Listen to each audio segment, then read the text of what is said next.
Let us begin with the Home tab. This serves as the main navigation of the system. You will notice that all cells containing tab names are automated. This means that when a user clicks on a cell, it will automatically redirect to the selected tab. Next is the KPI dashboard. This section displays a summary of key performance indicators such as machine reliability, downtime, and overall maintenance performance. Next is the asset registry. This contains a complete record of all machines and equipment covered by the system. It serves as the foundation of the Cmms since the information stored here is used across other tabs, such as maintenance, scheduling, and reporting. Next is the machine operating time. This is where the operating hours of each machine are recorded. This data is important because it serves as the basis for determining when preventive maintenance should be performed. Now we move to the preventive maintenance schedule. This section organizes all planned maintenance activities to ensure timely and systematic maintenance. Next is the work order report. This section is used to record all maintenance tasks that need to be performed. The work order number is automatically generated. Enter the request date, which indicates when the work order was requested, for example, today. You may use the calendar for easier selection. Next, select the machine name from the drop-down list. Then choose the work type, whether it is corrective or preventive. For priority, select whether it is low, normal, or high, low for non-urgent, normal for standard tasks, and high for urgent tasks. Then assign the task to the responsible personnel. Enter the target date,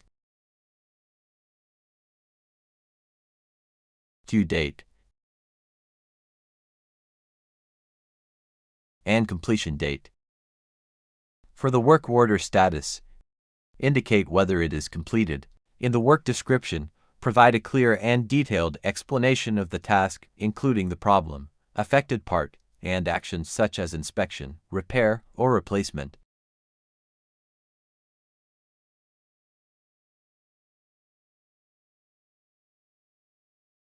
In remarks, include additional observations, such as completion status, other issues found, or recommendations. Once done, click Submit, and it will automatically be recorded in the work order log. Here, you can view all submitted work orders. You can filter and sort them by month and year.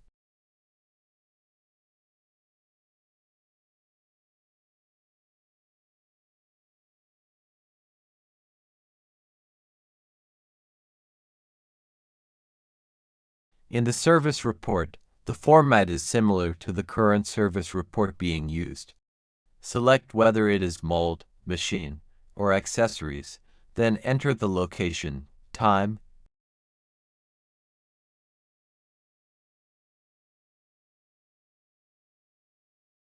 and date. The service report number is automatically generated.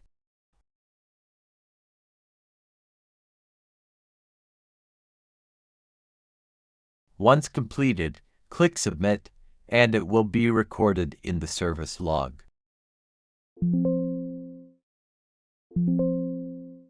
Here, you can view all submitted service reports. You can filter them by month and year.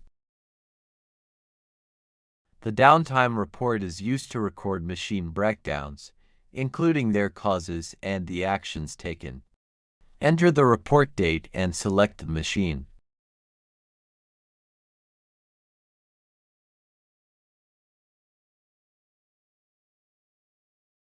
Indicate the shift,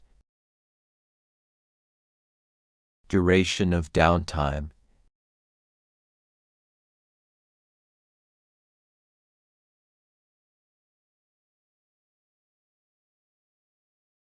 and problem category. Then specify whether it is planned or unplanned, and indicate the severity. Include who reported the issue, the repair status, and the action taken to resolve the problem. Finally, add any additional observations in the remarks section.